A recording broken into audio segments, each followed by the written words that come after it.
ओम शांति। अब हमें निरंतर याद की ओर अपना पुरुषार्थ बढ़ाना है। जितना हमारी याद बढ़ती जाएगी, जितना हम बाबा को याद करते रहेंगे, उतना ही आत्मा से विकारों की जंक निकलती जाएगी, कमी कमजोरियां खत्म होती जाएंगी और हम तमो प्रधान से सतो प्रधान बनने लगेंगे। और ये सतो प्रधानता ही जीवन में सुख शांति का, प्रेम का, आनंद का, सुकून का, सुख का आह्वान करेगी। तो इसलिए अब ये अंतिम पुरुषार्थ है, बाबा की याद को बहुत बढ़ाते जाओ, बढ़ाते जाओ। बस मैं और मेरा बाबा और कुछ नहीं। बस मैं बाबा का, बाबा मेरा, मैं उसकी छत्र छाया में चल रही हूँ, मैं उसके आंचल में पल रही हूँ। मैं बाबा की महान आत्मा हूँ, बहुमूल्य हीरा हूँ, बहुत बहुत महान हूँ, क्योंकि मैं परमात्मा की डायरेक्ट संतान हूँ। उसने डायरेक्ट मुझे जन्म दिया है।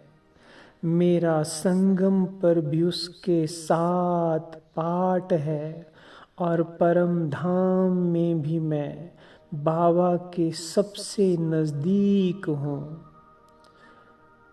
तो इतना अपने भाग्य की श्रेष्ठ समृद्धि में रहो, स्वामान में रहकर बाबा की याद में समाये रहो और निरंतर याद की ओर अग्रसर होते रहो, क्योंकि ये याद ही अब सर्व दुखों से, कलयुगी परिस्थितियों से पार लगाएगी।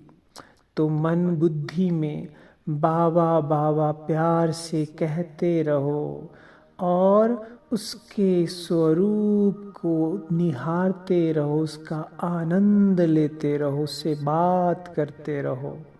मेरा बाबा, बाबा बाबा बस मेरे साथ है, साथ चल रहा है। उसको निहारना, उसके स्वरूप को देखकर इतना सुख मिलेगा, इतनी खुशी मिलेगी, इतनी शक्तियाँ मिलेंगी। क्योंकि बाबा ने कहा है, मुझसे योग लगाना अर्थात मेरा वर्षा लेना। तो योग माना याद। तो बुद्धि में जैसे हम संसारिक चीज़ों को, संबंधों को, व्यक्तियों को याद करते हैं, वैसे उनसे ऊपर उठकर एक बाबा को याद करते रहो। क्योंकि बुद्धि में रहे बाबा को क्यों याद करना है? क्योंकि हमें सतो प्रधान बनना है। हमें विकारों से, बुराइयों से, अंश वंश से भी जो माया का हमारे अंदर छिपा हुआ है, उसको नष्ट करके सुंदर गुलगुल पवित्र फूल बनना है और बाबा के साथ का भरपूर सुख और आनंद लेना है। तो इसलिए क्या पुरुषार्थ करना है, क्या पुरुषार्थ बढ़ाना है? बाबा को निरंतर याद करने का, अपनी अब याद की यात्रा को बढ़ाना है।